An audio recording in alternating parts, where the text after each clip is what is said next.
Ladies and gentlemen, dear IMM community, my name is Sasha Tapkin. By Homemade Stories, I'm a journalist and an industry expert, and I'd love to welcome you most warmly here for the second IMM Trend Briefing. Well, what's on for today? We would like to show that we're actually moving ever further away from the product into trend worlds, living worlds that is more than ever true for bedrooms, as we want to show.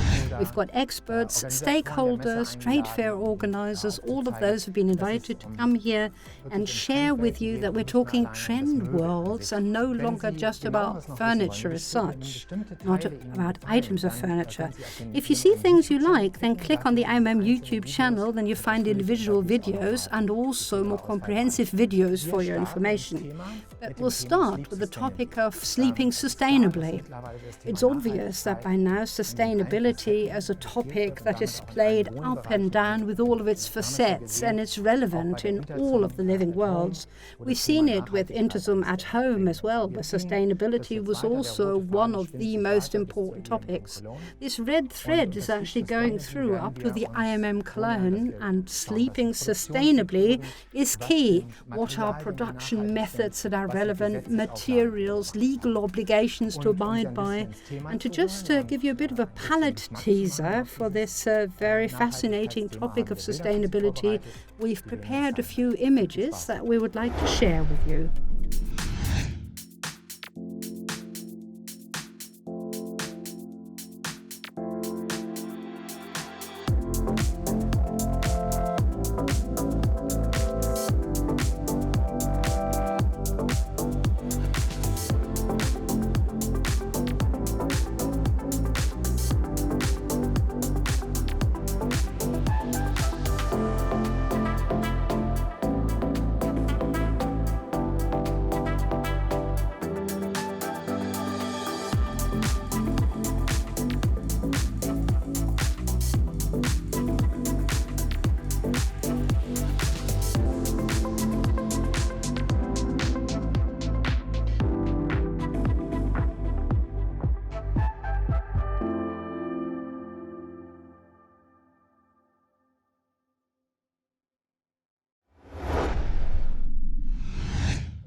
And now I'm very pleased to introduce my first guest here today.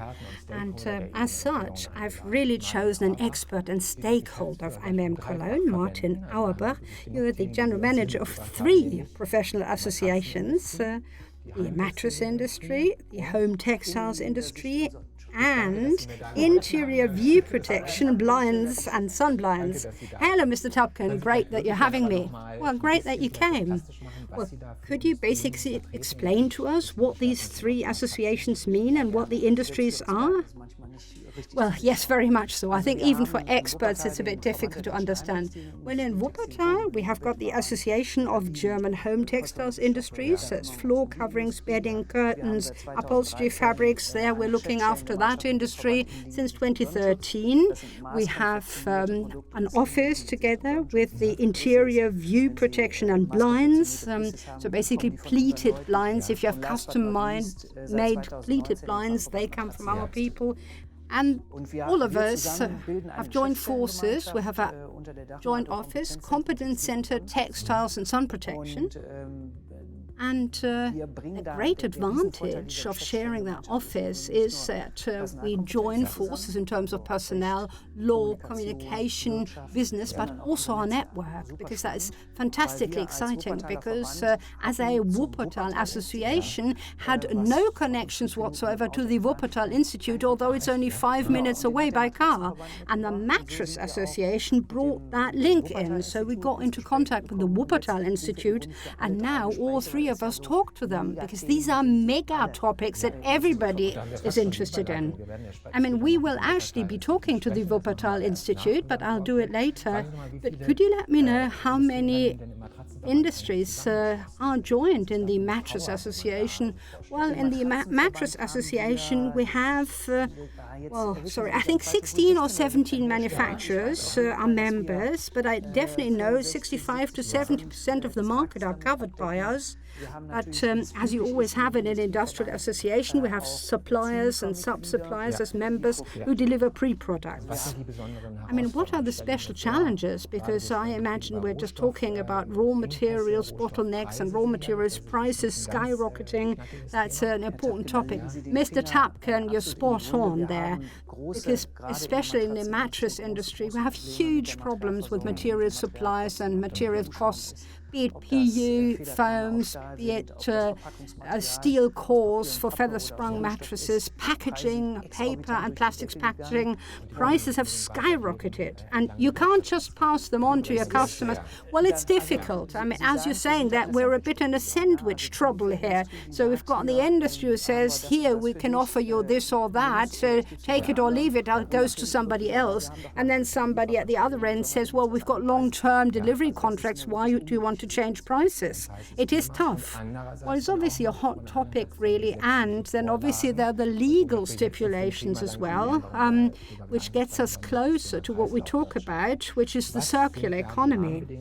So what are the framework conditions that have led us to be talking about the circular economy today? Well, let me answer one other question first, because it fits so well to what we said earlier. Here you can see how important resource protection and the conservation of resources is. We have tremendous troubles getting virgin materials, and then it is worth thinking about how can we keep materials in the system, in the circle, so that they don't have to be newly generated every time. And that is basically the underlying idea of this topic of the circular economy that we wanted to talk about here today. So it's quite a burdensome topic, I have to say, because it can be disruptive, really. So when it comes to product design, industry really has to change processes strongly, because it involves lots of changes, lots of different things. But by doing that, we're also fulfilling a social and societal task today, and that is not something that we in the association think, but industry, manufacturers see it the same. They feel a strong burden. They have the concern that their new products will be too expensive to sell, but on the other hand, to also want to be doing something and doing better for the environment and to use resources more sparingly. Yes, absolutely, but the consumers will have to pay for it. We have a lot of export-orientated companies. What happens if we now do everything perfectly and inexpensively here in Germany and other countries don't do the same? So what's the international situation? Well, I mean, you're talking about export. I think the other side of it is the problem. Imports are a much bigger problem.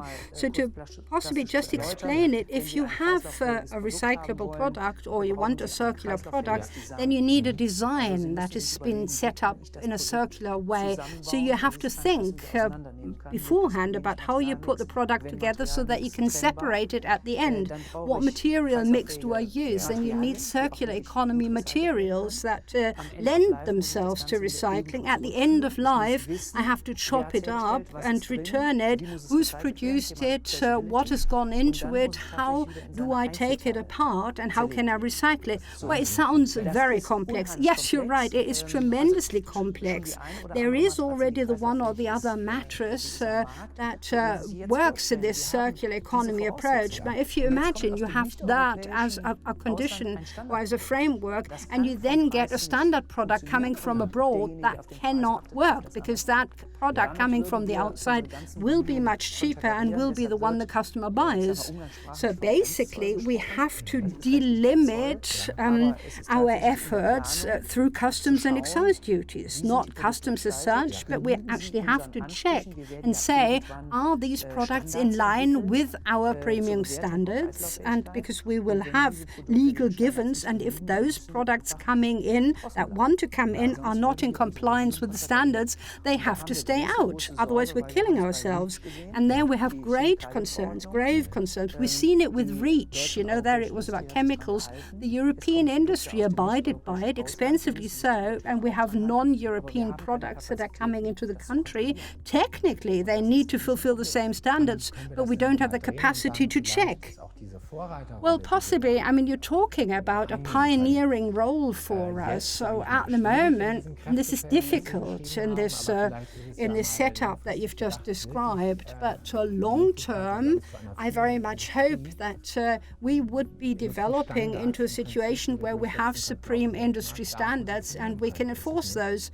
Well, that is absolutely the right way to be going and the right idea. But at the moment, companies that already struggle with cost exposure at the moment to say, well, you could become best practice examples, but you have to make a lot of effort and spend a lot. But once we have a convincing model, then we can export that, and then we can hopefully also make money exporting that know-how to other countries. Well, despite all this complexity, I would like to ask, is industry suffering from this burden that there are these demands that have to be implemented? Do they feel that somebody is burdening them strongly? Or do you also see an impulse of them saying, okay, it is the right way to go, and we feel incited to think about how to cleverly do this? Well, you have the whole range. You have companies who think, go away, don't bug me, and you have other companies who already have circular mattresses. The range is wide. But that's also our job, isn't it? I always like to say that we're a knowledge pool, but we're also the driver behind things to say, well, listen, guys, when the givens come from the European Union or also from the United Nations, we want a circular economy. By 2030, we want to be able to recycle 60% of our settlement waste. And if we say we as Germans are recycling champions, then that's good. But at the moment, we only look at what goes into the system. And when you want people who look at what comes out at the end, then there's only few, less than 20%. And I think 15% of that is PET bottles. So there is not much in terms of proper, interesting recycling. But do you see any alternatives? We have to go this path because the givens are clear, the legal approach is clear. We've got the EU legislative package from 2018, and we get an amendment year by year by year, and it gets ever tougher and ever harder and more demanding. Well, you're obviously very close to European legislation. You're following what comes in terms of legal amendments, and you then have to basically interpret it for your members to tell them what does that mean for us in real terms.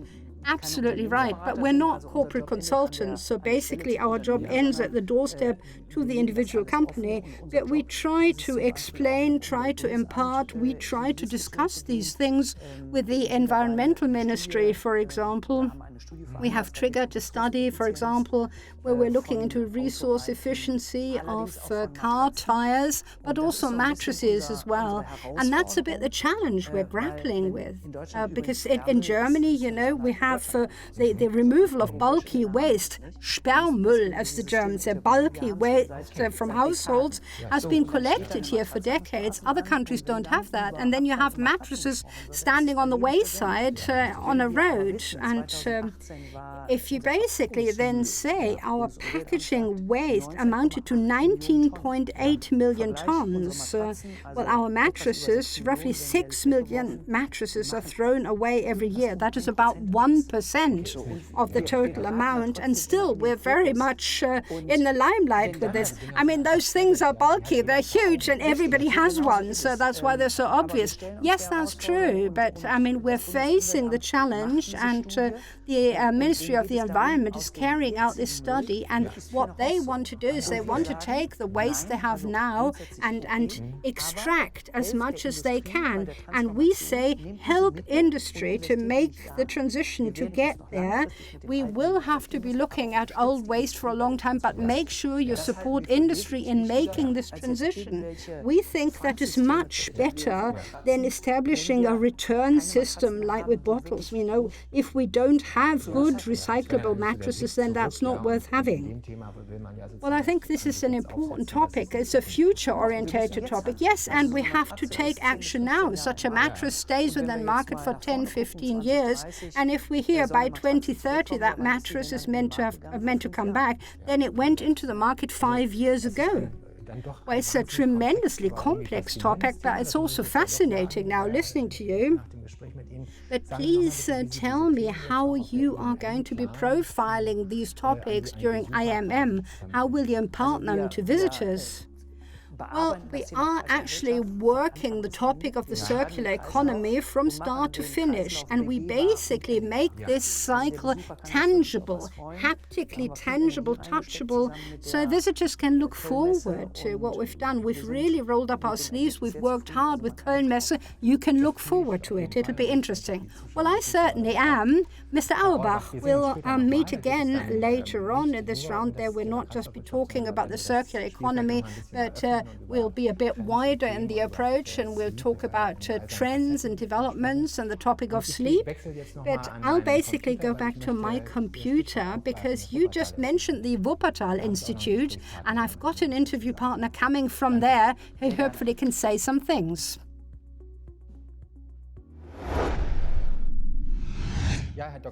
Right, Dr. Wilz, welcome. Great to have you here today.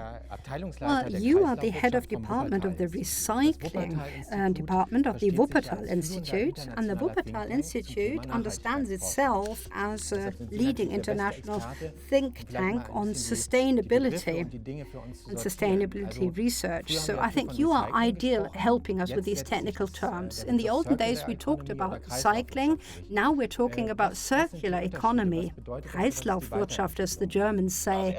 So what's the difference?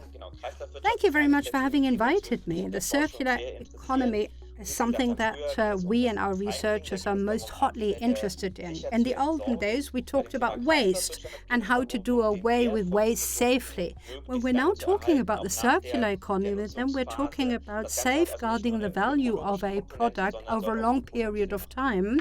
It is not going to be economic thinking only, but ecology too. So you're looking at the whole chain of value add, and you basically think it could trigger demand, don't you? So that the circular economy could give new momentum into the chain of value add. Is that right? Yes, precisely. The idea is that we already start with a design. So what can be recycled at the end? So what will recycling look like at the end to make sure we find something that industry would then like to reuse? Those are the kinds of ideas we're thinking about. Well, we are now especially interested in mattresses. Firstly, because they're resource intensive, and doing away with them, dumping them is not easy. You know lots about that. So what is the impulse also coming from the legal side? Well, you just said the topic is complex. Mattresses aren't a product that is easy to recycle. And when we look from a European perspective, we can see that most of the national states are still looking at dumping them. 60% is being dumped and 40% are incinerated, so at least gaining thermal energy. And there are some interesting pilot projects where we can do some materials recycling, but that is 5% across the whole of the EU. The Commission has seen that, and they've said we need to do something about that. Mattresses will now have to be collected separately, held separately, and we need to look at the design and the setup of them to get somewhere. So as you're saying, we're still at the very start, but you in your position are a visionary, aren't you? Do you believe that at some point one could have 100% circular economy in this area? Well, we definitely have to become much more circular than we are. It is very important also from a climate protection point of view, also from a competitive point of view. I think we can't afford not to. 100% are always very difficult, and economically it rarely makes sense. But there is so much room for maneuver where we can improve. It does certainly make sense to make an effort. If we manage that by 2030 we could save 50% of all resources by means of recycling, that would be tremendous. Well, that would be great if you could get there. Well, my last question would be, how does the industry see this? Do they feel it's a burden and something that is forced onto them? Is it something that is cumbersome and annoying, or does industry see a potential?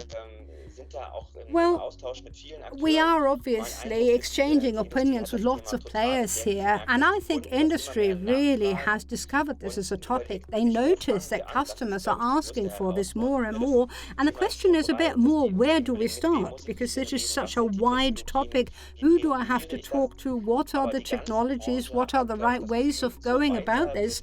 That I think the whole industry has understood that we cannot continue as we have done so far. And the question is, how can we make an attempt at the circular economy that pays off for us and makes sense? And then suddenly you see lots of companies committing themselves to research. I find it super exciting, and I'm obviously pleased about every player who is interested. Well, after all this, I have to ask a follow-on question. It's too interesting. So what function and what job do you see for trade fairs to do here? I mean, these exciting topics that you're triggering must be transported into a wider public. Is it the marketplace of a trade fair that is ideally suited for this? Well, the exciting thing about the circular economy is that no single player can do this on their own. It is about coordination and a co-opted approach. And trade fairs is the place where people start talking who don't regularly meet. So designers and recyclers, for example. So it's the perfect place of triggering this. Well, I haven't got anything to add. That was a perfect word to end, Dr. Wilz. Thank you very much for having been here from Wuppertal. And I look forward to seeing you in Cologne in January to follow this on. Take care. Bye-bye. Thank you. Well, after these complex topics about sustainability research and sleep sustainably goes with this, but let's come to the nice things of life. Sleep in style is the beautiful way of talking about this. The sweet things of sleeping and of life in a bedroom actually triggers lots of interesting trends. Bedrooms are becoming multifunctional meeting points, sometimes studies even, leisure room. We've prepared a few images.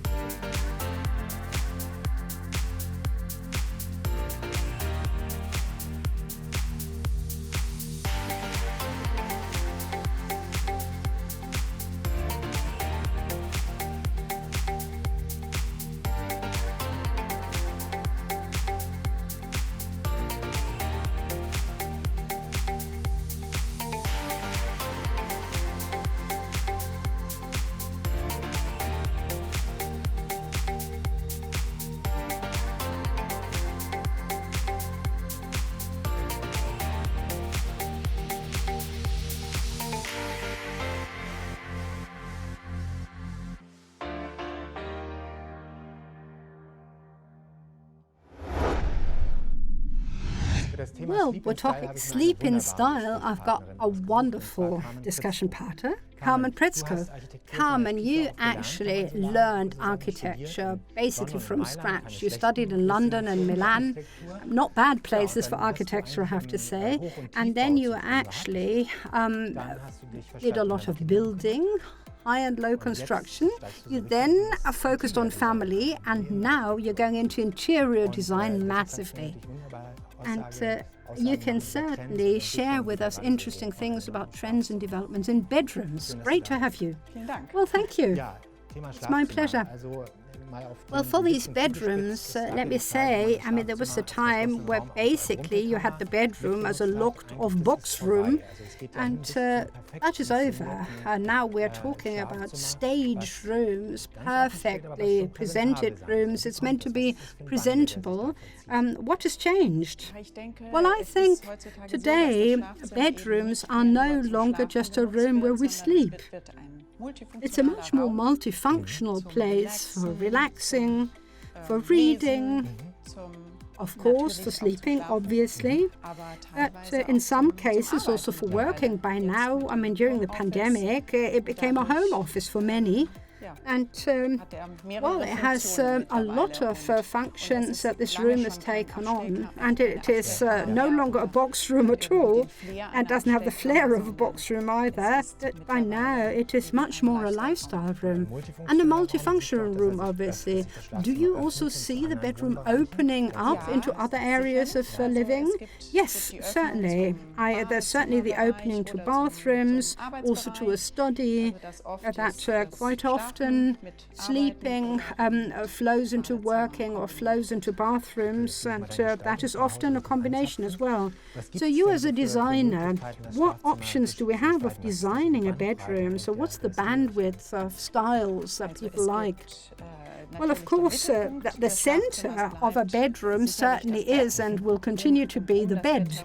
And around that bed, you have other items of furniture and decorative items, obviously. But, I mean, the bed is certainly the pulsating heart. And the styles, different styles that you can add. Does one do that via accessories or the carpet that you have in there? So how do you manage to give it a certain style and a direction? Well, I think obviously different people have different tastes. People then opt in favor of a certain look. There is the Scandinavian look, for example, where you have materials like natural ones, like wood, linen, in some cases wicker is used. And then, of course, at the moment, a glam style, slightly more glamorous is in, where you'd have brass and silk and velvet are the elements that are more dominant, but there are most various directions, I have to say, that people choose. Well, I think it's obviously, as a consumer, once a new bedroom has to formulate what they like, and then they obviously like to use experts like you. Yes, certainly, because it's always a challenge to make sure you combine things correctly so that the result looks good and makes sense for a final consumer. That makes sense. But I think at the moment the furniture industry is offering such a wide range of interesting trends and styles and so many interesting designers that you can always find things that fit and are good. Well, how do you advise your customers? Do you use specific tools or how do you do it? Well, normally, or quite often, it is that customers come to me with a very clear idea, and then we basically go hand in hand. So we talk about it. I am the expert on tap, where basically both sides do something. But you also have clients who come and who have no idea, and then they want to be taken by the hand and led along. Now, we are now in the middle of the headlight here on stage. Light plays an important role. Yes, oh God, tremendously important. I mean, obviously the feeling of a room gets changed completely by light. Light is a very important topic, also for the mood, for the atmosphere of a room generally speaking, but certainly for a bedroom. You can obviously divide it into functional lighting, then you have indirect light and emotional light as well. And all of that, the emotional light, for example, spreads atmosphere in a room. And then you have elements such as a stand-up light or a bedside table light, or you, for example, have a smaller light on the windowsill, a mood light. There are lots of different elements, but the basis of the light is more the functional light, the light you need to make it operational, but that would also include reading lights, for example, or a light next to an armchair or next to the bed. And then for sleeping, do you want it pitch black? Oh, different shades. Well, it depends, really. There are people who love sleeping with indirect light. It doesn't need to be a white light. It could also be a colored light, for example. One can play with colors and tones, but irrespective of what your personal taste suggests, I think emotional light is very, very important. The emotional light coming from a special lamp is important. That's a good catchword. What are the most important accessories for you? Will you say that transports a lot? Well, I think there too, that is not so easy to say. People have to decide that for themselves. Some people like lots of decorations, others are purists and they like it in a minimalist style, very reduced. It is very much a matter of the individual and their personal taste. Well, if you were to formulate a vision here, then where do you think the bedroom is going? Quo vadis bedroom, if I may ask? Let's say, if you look at fashion magazines, architecture magazines, hopefully trade fairs you go to. Yes, absolutely. Yes, trade fairs are important. I mean, obviously lots of influences come from around the world because you have all these different styles and influences. But I think the nice thing really is that a trend for the future is less is more. But then making sure that the few items you have to be of high quality, have to be truly decorative, and ideally also multifunctional. By now you have lots of items of furniture that can do more than one thing. And I think that they basically integrate several different pieces of furniture in that one and therefore exemplify less is more. Well, that basically is interesting also for the market because manufacturers need to develop multifunctional pieces of furniture. I'm sure you'll see many things on IMM. For you it's close, isn't it? You're in Bad Honnef, that is not far. No, that is not far to come to Cologne. I certainly will. Well then, thank you. Thank you for sharing some insights into your interesting job. I wish you some great projects and look forward to seeing you soon. And I'm really looking forward to an Austrian guest now. Somebody's joined us from Austria, Dr. Alexander Silva by Wittmann. Hello, good afternoon from Austria. Well, please permit that I basically gate crash. I actually bed crash, talking about beds here. You are an absolutely traditional manufacturing. Suddenly there's a very fresh marketing, a new collection, handcrafted dreams can be expected. You've got a new art director called Luca Nichetto. He actually is going to be working on the apartment house here at IMM Cologne. So what's on with Wittmann? I mean, a lot of tracks set for the future with Wittmann. Well, thank you very much for such a nice feedback. Thank you for having noticed. But indeed, yes, we are very much doing a sweep-out job at the moment.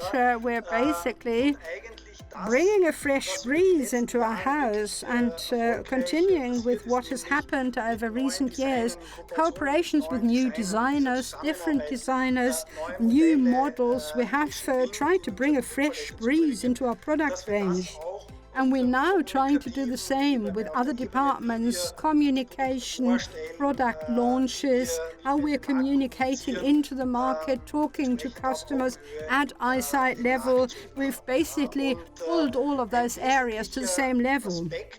For me, one of the important aspects were that we needed a new art direction for Wittmann. An art direction that basically had a very structured approach and a sustainable approach and stayed on the ball over an extended period. And after 2 years of intense cooperation with Luca Nichetto as a designer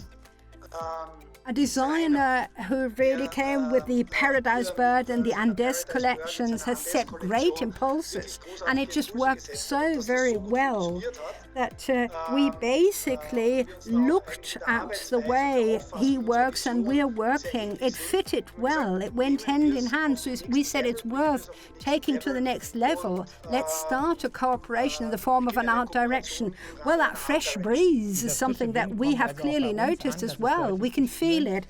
Possibly you want to share a few words about the collection that you've just talked about, because it's an important element of this rejuvenation process or value orientation within Wittmann that you're talking about. Well, on the 25th of May, last week we have launched our new bed collection, and we've worked on this over a longer period of time, several years. And if you add the COVID pandemic problems, we had lots of restrictions, bottlenecks, problems. Therefore, it took a little longer, and the final launch was postponed a little bit. But last year, we started with the presentation. But with the restrictions that continue to exist, we have basically worked with house fairs and in-house exhibitions. We've worked with films and videos that highlight the new products and the new product collections. And the underlying thought behind this bed collection and bedroom collection was that we wanted to bring about simplification, not in quality terms, obviously, where we are uncompromising to the final point. We're relentlessly quality orientated, but to give the customer greater clarity regarding the structure of elements that were part of our bed collection, but also with the shape, language, and the lines. And the new collection that we have here has been very clearly subdivided into 3 lines. We're talking about a design line. Those are beds that we have developed with great names amongst the designers, and they reflect Luca Nichetto's signature Jaime Hayon and the Austrian soda designers, those 3 lines. Well, lots of different approaches, obviously, different influences, and then still the question is you're obviously working in different living areas, so what is the DNA of a piece of Wittmann furniture? Well, generally speaking, we'd say we have an eclectic style. We really view ourselves as the link between different style directions, but they all have their inspiration within the Wittmann style. Firstly, this is the master craftsmanship, upholsterers, sewers, fitters, metal workers, people who are master craftsmen in their profession because they've worked in this for decades. That is the one hand side. And the other one is the design tradition, the Hoffmann's tradition that we have here with Paolo Piva and lots of others who've inspired us there. They are an inspiration for the new generation too. Luca Nichetto, for example, he studied industrial design in Venice with Paolo Piva, and Wittmann Furniture Works were one of the first real cases he ever went to see. And when they went to the furniture fair, Paolo Piva took his students to Wittmann first. And that was something that really coined Luca Nichetto. So actually things joined beautifully when he then joined Wittmann now. And I think this relentless, uncompromising approach regarding design, I think that is something that makes Wittmann so special. And especially in this sleeping area, where you have to bear so many components in mind, where basically all these valuable components come together to bring an invaluable good, which is good sleep. I think there we think with our tradition and our craftsmanship, the skill and the ability, we have the ability to bring this about.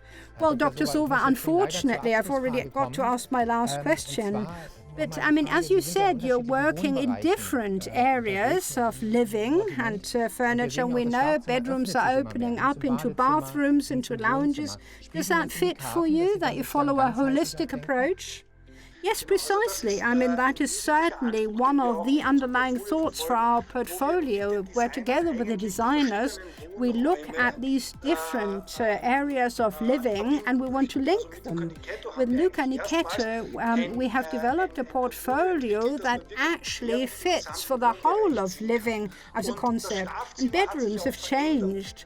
Bedrooms are no longer something that you're locking and hiding behind doors where you'd never receive a guest, or where you basically didn't actually go a lot, didn't make so personal because, open bracket, one only close bracket, used to sleep in there. And now we go through a renaissance of a bedroom as a place where people say, this is where I want to ideally spend 8 hours of every day as a minimum. I want to express my personality. It's meant to be something that gives me strength, gives me calm, so that I can successfully start into the next day.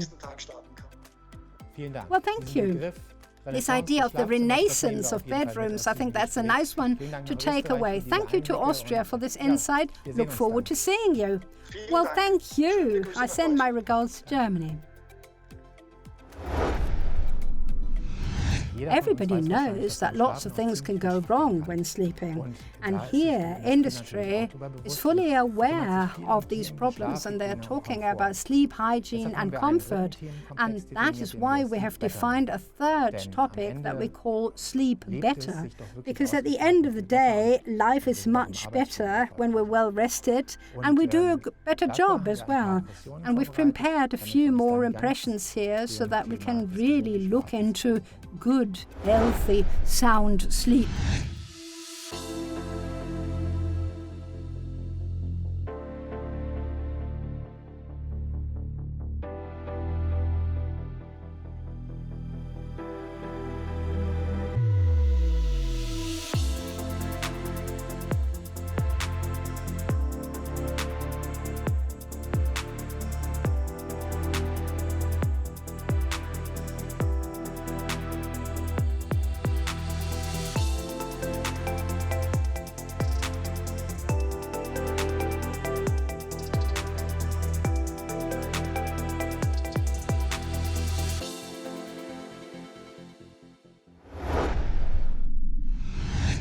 Well, I'm very pleased indeed about introducing my next guest, an absolutely key exhibitor of IMM Cologne, Auping, Markus Labinski, the key account manager for the south of Germany, Austria and Switzerland, and therefore can give us a great insight into how Auping sees sleep in the future. Welcome, Mr. Labinski. Thank you for having me. Well, let's get started straight away. The corona pandemic obviously changed the way how we view our home and our bedroom as well. It's changed it. Do you notice the difference at Auping when it comes to the vision of sleep in the future? Well, corona is such less so, I would say. We're in the happy situation that we had already thought about how we wanted to define sleep for the future, what was going to be good for people. Design, sustainability and smart technology are the three pillars we stand on, and then quality and the love of what we do. And the whole thing is embedded into the principle of a circular economy. I mean, all those obviously have something to do with corona. If you look at chains of delivery, you see the differences that we have, being close to the customer, regional, being the regional provider. I mean, all those things we already thought about before, but the underlying thought is, what will make me feel better when it comes to sleep? And therefore, we think a well-rested world is a better world. But technology can be a trigger, can't it? I mean, that's an important cornerstone as well of your vision, your strategy. Could you share with us how we can find technology in your products? Well, there is certainly technology in our products in the sense that we've said we have a few things, or we have a few products that lend themselves to technical and technological upgrading. So to really make things easier for people, so an Auping Connect, for example, for our suspension and lower padding, an anti-snore system. I mean, those just work. I mean, you push a button, it's on, and then it just works. So you don't need to concentrate on this, you don't need to be intelligent, you don't need to lie in a specific position. The system does it. What it does were just examples. Obviously, there are other options or updates that you can add technology to your beds. Obviously. Well, you've already answered what could be crucial for good sleep. So it's obviously a mixture of technology, design, and comfort. So as a final question, what can visitors expect from you? I'm sure you're planning for IMM. What will the booth look like? How will you be transporting these topics? Well, certainly certainly, it is important for us to have decisive design, that people actually feel the design is talking to them. They feel enticed at being interested in bedrooms. And only then will they basically attribute the importance to sleep that it deserves. I think for us, the topic of sustainability is key. It's a circularity, if I may use that phrase. So I produce a product and I can use its components to make new products without having to add new raw materials. And that is key, protecting the environment. And that is the underlying thought of a circular approach. And that is the pivotal point, really, for all of this, be it design, be it ergonomics. I mean, sleep as such is going to be looking into sustainability topics, and their Alping is going to be leading together with those companies that want to improve the world. Well, great, that really fits into the topics that we've addressed with Mr. Auerbach and Dr. Wilz. We've talked about the circular economy, and you're certainly on the right path. Thank you, Mr. Labinski, for having been here, at least virtually, and I look forward to seeing you on your booth in January. We'll see you then. Well, and now I've got a topic that I personally find very exciting. And I'm going to be talking to Fabian Dittrich, and together with his Johannes Sater, they work as sleep coaches. I mean, you promise we will go in and improve your sleep. Well, I mean, what made you think of that? Were you bad sleepers? Well, I was a bad sleeper. But it's about 4 years ago, and we were still at university at the time, and I actually did so much and worked so hard that at some point I noticed I couldn't sleep. I then went and asked Dr. Google and helped myself a bit, and that was how the fascination with this topic started, and it just went on. Until we finally said, well, let's do a bit more on this topic. We have started publishing YouTube videos on that topic, and at some point it just gathers momentum from within itself, and we thought, oh, we can possibly help people. And that is how we became sleep coaches. Well, that was the start, and I'll ask you what a sleep coach does precisely, but I mean, what did your research show you? How badly do people sleep?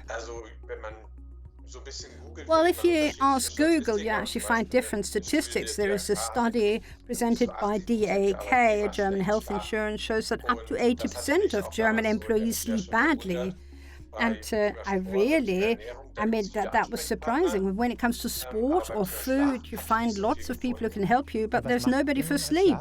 And what does a sleep coach do? So how do you return on the promise? Well, it's not a promise, really, because you can't promise. I mean, it's a coaching, and basically, I mean, you have to tell people what they need to observe for good sleep, but it's the implementation that makes the difference. It's good that somebody basically takes a bird's eye view and looks at this and accompany people for 2 or 3 months and help people with the implementation. We can't promise, but in most cases, when you do what we say and we implement it together, things get better. Well, it takes two to tango, doesn't it? So the one who's the consultant and the other one who does the job and implements it. Well, possibly you can share a few quick wins with that. Obviously, don't mobile binge and don't drink alcohol. Well, certainly so. Back to the roots is a good principle here. Sleeping disorders are a modern civilization disease. We live much longer, but I think the older we get, so the rest of the life often is of worse quality, and that means that there is bad sleep. We have permanent availability of food, we have irregular meal times, we spend lots of time in the office, lots of artificial light, very little daylight, we possibly do less sport. I mean, all those modern phenomena that 100 or 200 years ago people didn't have. So if you basically go a bit more back to the roots and a bit more in harmony with nature, lots of things improve. Well, you've now not talked about hardware at all, and that is something that we'll be talking about in the context of the IMM here, because we've got the whole of the bedroom manufacturing industry present at the IMN. What would you say that they could improve on to help people get better sleep? Well, hardware actually is an important component as well, and people tend to neglect this. We often notice that they just buy something, and often the things don't go together. So a bed has to fit with the person sleeping in it, the body of that person. The pillow should fit the mattress, think about the shoulder zone in a mattress. I mean, that is often a problem amongst consumers. They throw money at it and buy something, but it isn't tuned in, and they don't think about that is something you'll be lying on for 10 years. But sleep is becoming ever smarter. Beds are becoming ever smarter. And I mean, there are some very good developments. So sleep trackers, for example, that are really integrated into the mattress, and they can actually find sleep apnea, for example, or they can see whether I have breathing interruptions, breathing stops during the night, because as a single, I can't tell whether I have breathing stops overnight. I just notice I sleep badly and I don't feel rejuvenated or recovered in the morning. Or, for example, that you basically have shutters that automatically rise when the sun rises, so that you could wake up with natural light and without an alarm clock. I mean, that's a very good body feedback. I mean, if you just do that, then that is all very good. So I wouldn't go for too smart. I mean, we're friends of having little radiation in the bedroom.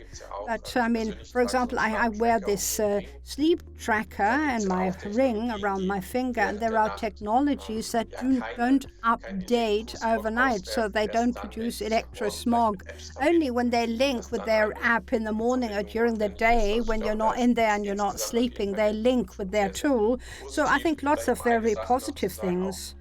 Or to, for example, say when you have other partners in your bed, then it is very important that you think about the components that you need, that they have their own individual components. I mean, today there are very good concepts as to basically if you have two mattresses, how you can fill the crack in the middle, and lots of things have been done. You just talked about smart sleeping, which I think was a perfect starting point for my last question. I mean, what's the vision of sleep in the future?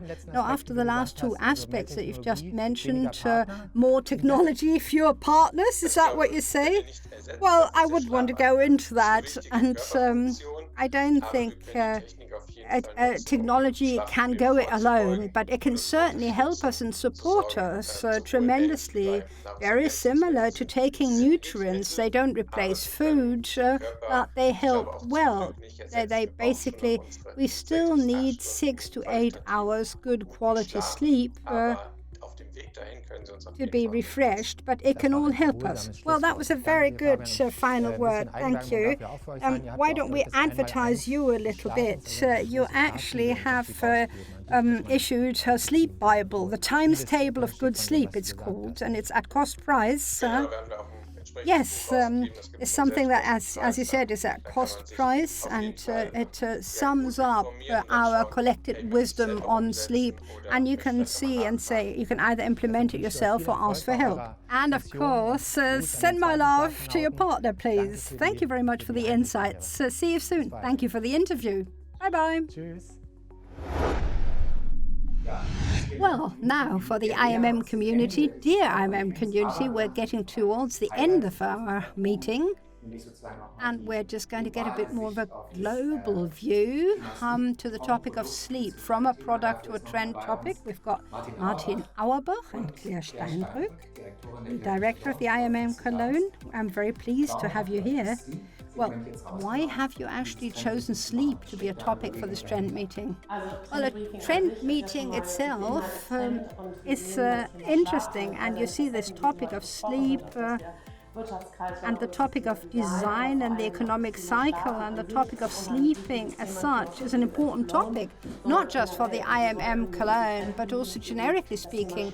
And we just wanted to look at this topic, sleep, in a holistic sense. We've got one special hall, Hall 9, with home sleep. And here we're actually working together with the Association of Mattress Manufacturers.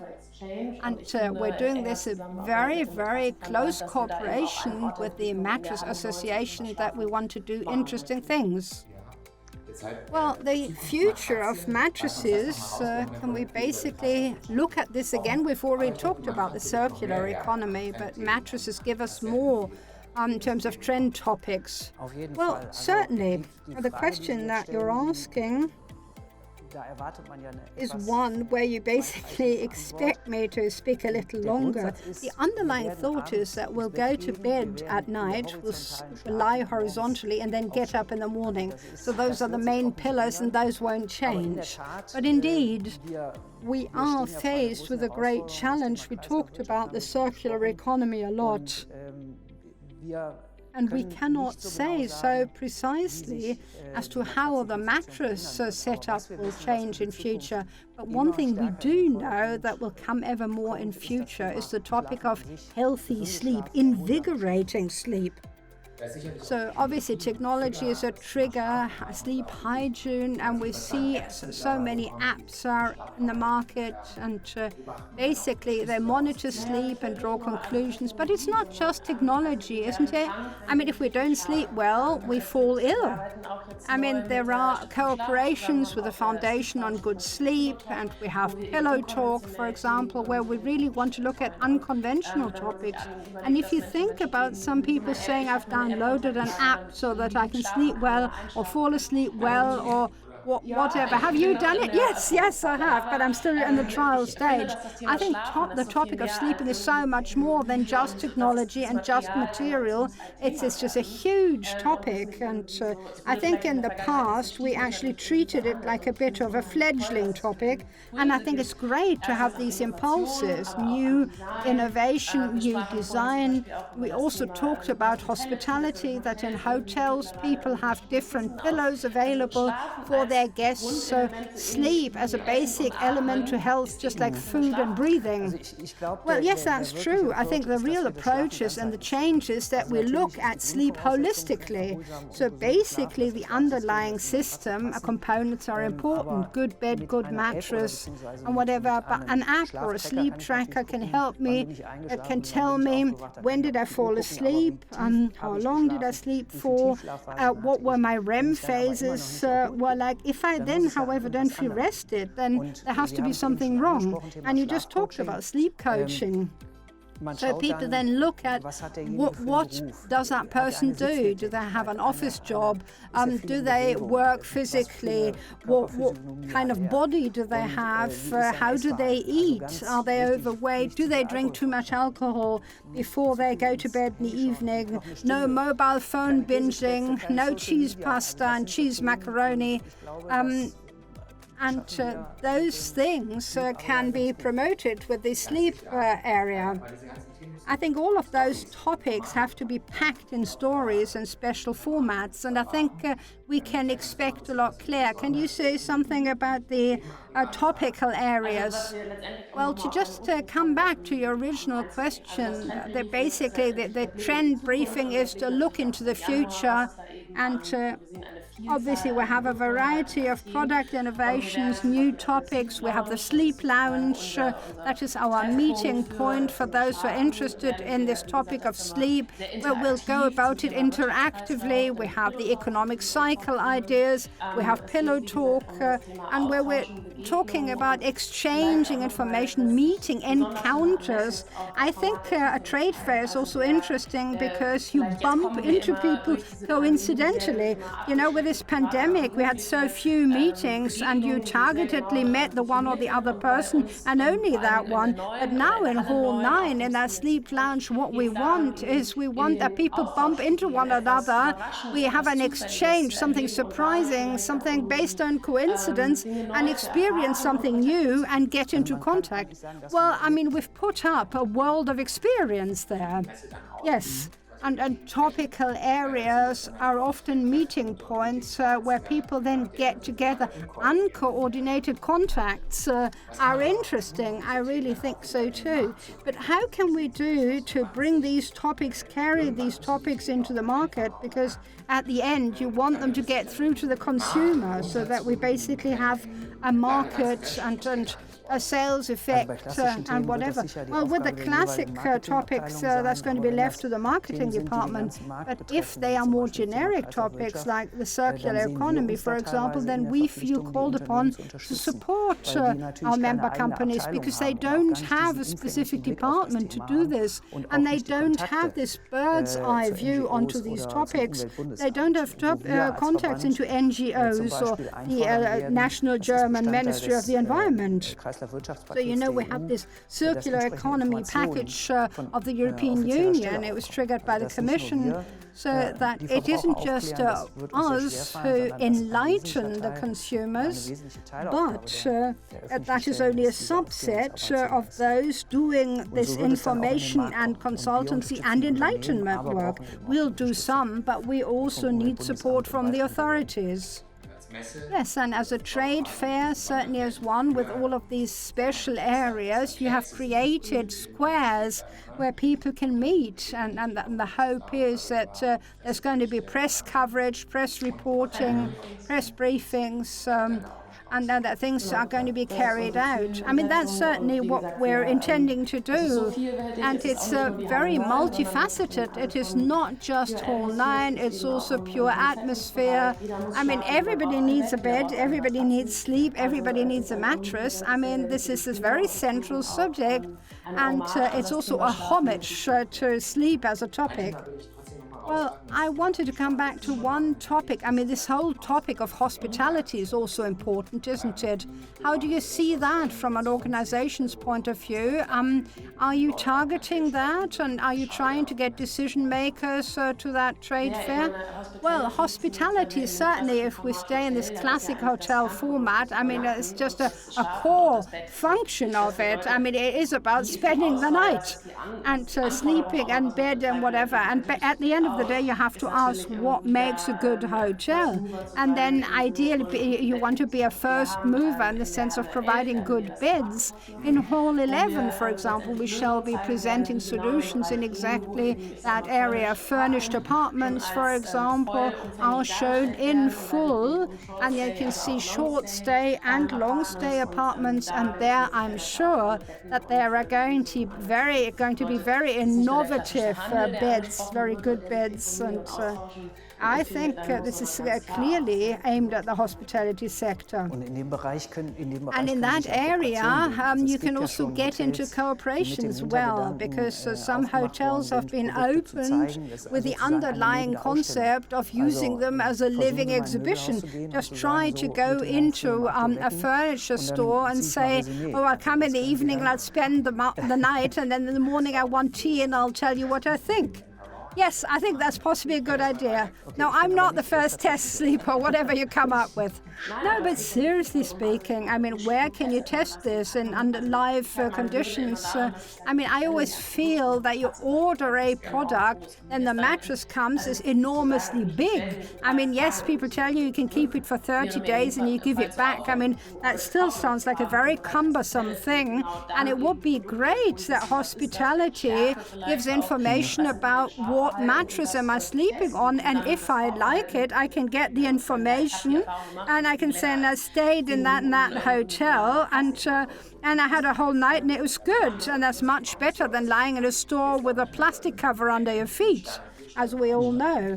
And I think really you can have that in 3-star hotels where you can get information about where does your mattress come from, what bed are you in. And yes, I mean, absolutely. And so many things can follow from bad sleep. I mean, even serious things like depression and whatever. I mean, we could talk about this for hours. Well, I find it interesting how you, I'm sure, shared a personal experience about this, doing a test lie with a plastic mat under your feet. I mean, we can just say in Wuppertal, where my 3 associations are placed, we have a specialist store that no longer has opening hours. You call them, you get your personal appointment, you get advice, obviously, but the dealer actually offers you a sleep coaching as well. So a package of sleep coaching and sleep advice, targeted advice, and they respond to your personal givens. How do you spend your day? What's your job? How are you physically? So you're just seeing it as a holistic, complex cosm. I think that's actually very, very interesting to hear about these new, different trading concepts. But, at this point in time, we've had such a long period without any trade fairs. How does it feel to now finally know there's going to be another trade fair? Finally. Well, I have to say, I'm deadly looking forward to the trade fair period. But I'm also very candid here when all of the trade fairs couldn't happen. I mean, I'm not somebody living with trade fairs. I mean, that's not my main business. I also felt I got some breathing space because normally we start in January and you have trade fair after trade fair after trade fair. But now, after such a dry period, I'm really desperately looking forward to this trade fair, and there is lots to see. We've really made an effort to show interesting things, great Sleep Hall 9, and I'm looking forward to that very much. Now, Claire obviously isn't going to say that she enjoyed the time without trade fairs and enjoyed it.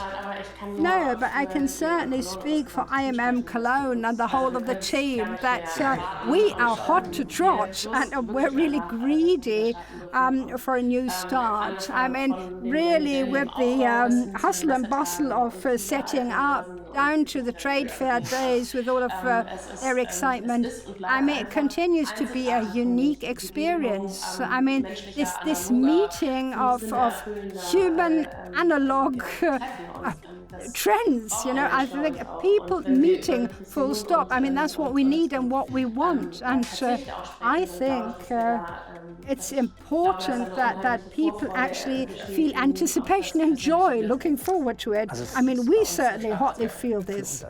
Well, I mean, for us as a specialist association, a trade fair is also very important because just like for our customers and our members, it is the opportunity of concentratedly meeting lots of members, players of this market.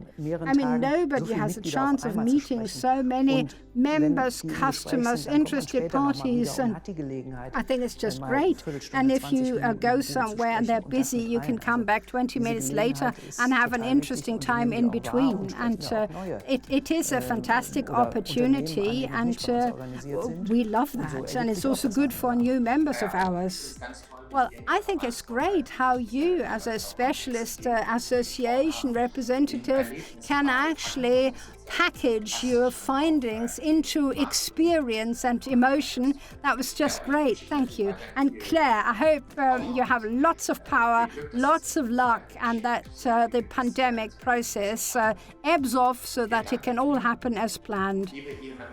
Well, dear IMM community, I very much hope you enjoyed all these appetizers. We really tried to cover the whole sleep emporium and the technological topics, trend topics, interior design topics. It's actually interesting to see that you get ever further away from the single item, the bed or the bedroom, and you come to a holistic approach. I think that was really interesting to see in our trend meeting. Well, in the sense of this, stay safe, stay healthy, that's the most important thing. And then I don't say let's go, let's sleep.